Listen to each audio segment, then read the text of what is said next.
लोकसभा निवडणुकीपूर्वी रेल्वे प्रकल्पांच्या उद्घाटनाचा सध्या धडाका लावलेला आहे। 10 वंदे भारत एक्सप्रेस सुरू होणार आहे। मुंबई ते अहमदाबाद वंदे भारत एक्सप्रेस सुरू होणार असं कळतंय। पुण्यातून सुद्धा 2 वंदे भारत एक्सप्रेस सेवेत दाखल होतील।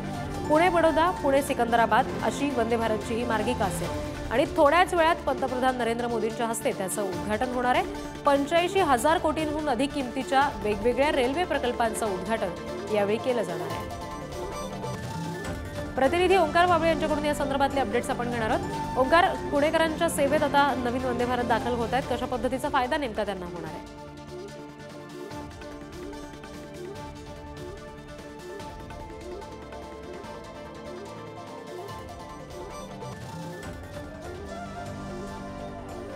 ओंकार, माझा आवाज तुमच्यापर्यंत पोहोचतोय का? पुणेकरांच्या सेवेत वंदे भारत दाखल होत आहेत। संपूर्ण महाराष्ट्रभरात खरं तर या वंदे भारतच्या नवीन फेऱ्या दाखल होत आहेत। कसा नेमका फायदा होऊ शकतो याचा? सुरुवात होतीये, मुख्यमंत्री एकनाथ शिंदे या कार्यक्रमाला पोहोचतील आणि महत्त्वाचं म्हणजे जवळपास देशभरातल्या 85,000 कोटींचे वेगवेगळे प्रकल्प आहेत ज्यांचे मार्गी लागतात। महाराष्ट्रातले 2 रूट आहेत आणि त्यासाठी एकनाथ शिंदे या सगळ्याला हिरवा झेंडा देतील।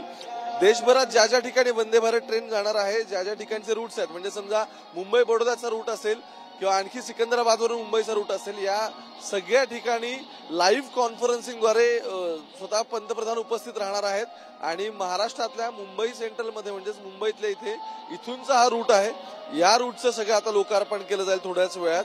त्यामुळे लोकसभा निवडणुकीपूर्वी कनेक्टिव्हिटी असेल, इन्फ्रास्ट्रक्चर असेल किंवा ट्रान्सपोर्ट असेल, या सगळ्या संदर्भातले वेगवेगळे महत्त्वाचे प्रकल्प त्यांचं लोकार्पण करणं।